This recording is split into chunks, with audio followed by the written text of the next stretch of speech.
안녕하십니까, 알림이 황희두입니다. 이번에 준비한 주제는 박원순 서울시장 별세에 어떻게든 본인의 정치적 이익만 생각하고 본인의 이름을 어떻게든 언론에 한번 태워보려고 하는 그런 현실에 대해서 짧게 다뤄보려고 하는데요.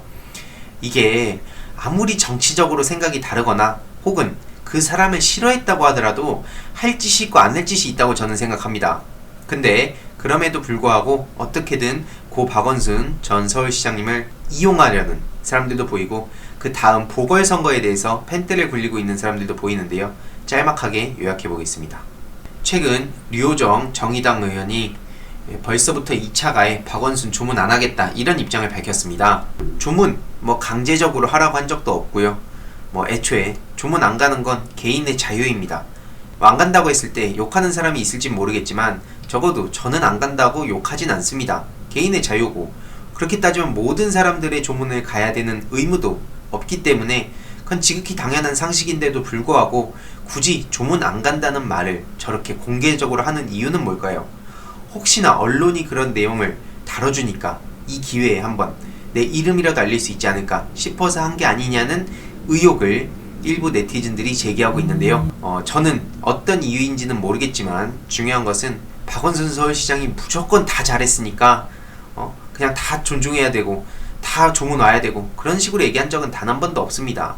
하지만 최소한 사람이 죽은 상황에서는 할 말이 있고 안 할 말이 있고 어떤 말을 하고 싶더라도 시기가 있다는 겁니다. 그런데 어떻게 이런 상황에 저렇게 얘기를 하는지 저는 참 가슴이 아픕니다. 지금은 성희롱이라는 단어를 누구나 쓰고 있지만 이걸 처음 만든 게 박원순 서울시장이었습니다. 우리나라에서. 그래서 저는 개인적으로 그분이 걸어온 길, 이거에 대해서 우리가 추모하는 시간을 갖고 그 이후에 정치적으로 논쟁을 하든 아니면 비판을 하든 비난을 하든 그 후의 문제 아니겠습니까? 물론 비판과 비난을 하지 말라는 뜻은 아니지만 최소한 일반 시민이 아니라 정치인이라면 좀 시민들과는 달라야 되지 않나라고 생각을 하고 있습니다. 오죽하면 최민희 더불어민주당 전 의원도 정의당 왜 박원순 조문 정쟁화하나, 그리고 시비를 따질 때 그리고 슬퍼할 때가 있다고 이렇게 주장을 하고 있습니다.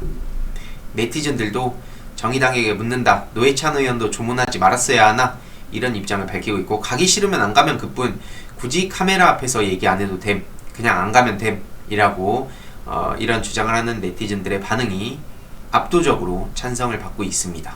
실제로 앞에 얘기가 나왔듯이 고 박원순 전 서울시장은 고 노회찬 전 의원 직접 조문도 갔습니다. 그리고 심지어 그 미래통합당의 홍준표 의원도 정치적인, 애초에 걸어온 길은 다르지만 어쨌든 그 명복을 빌지 않았습니까?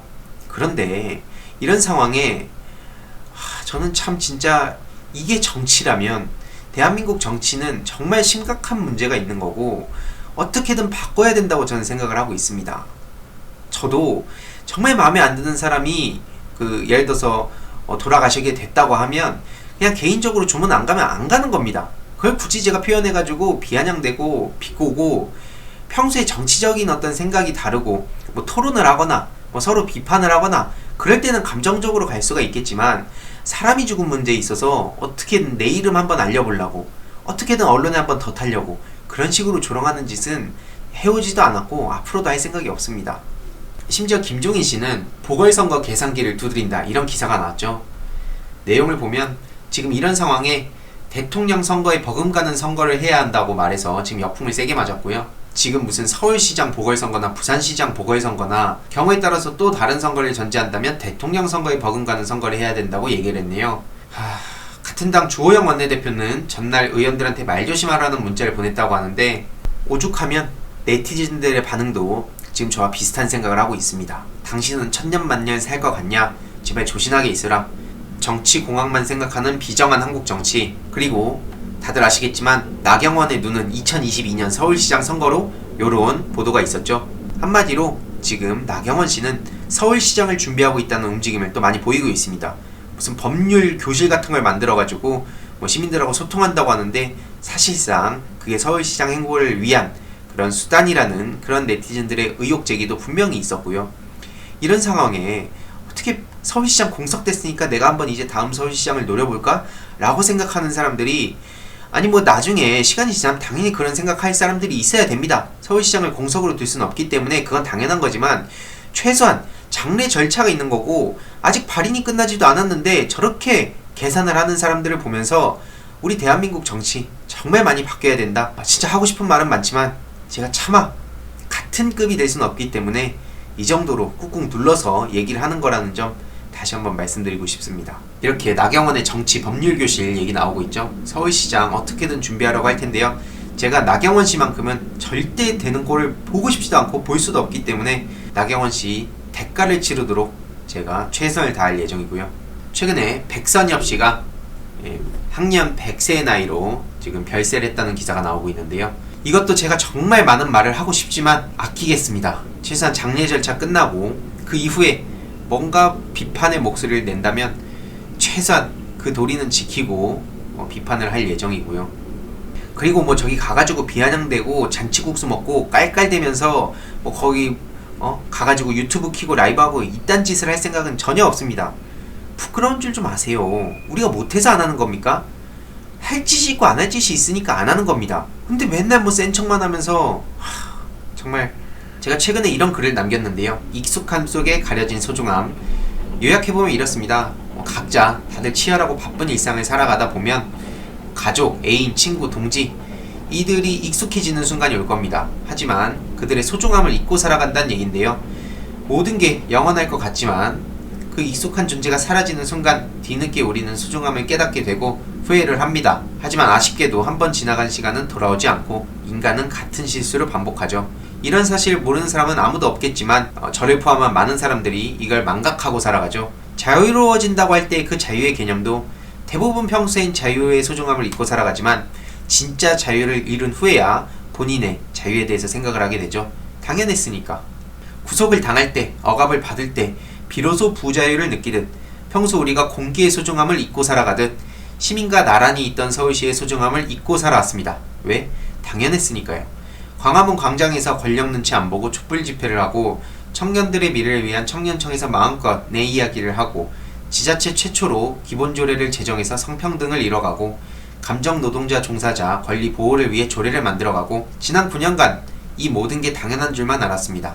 하지만 박원순 시장이 떠난 후에야 우리는 깨달았죠.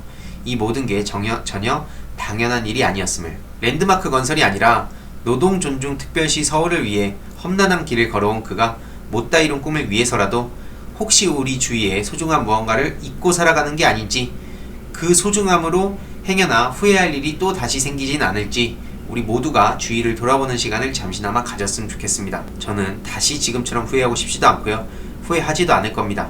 이렇게 우리 사회는 한 걸음 또 진보할 것이고요. 중요한 것은 가슴 깊이 아픔과 후회를 남긴 채로 진보를 하게 된다는 겁니다.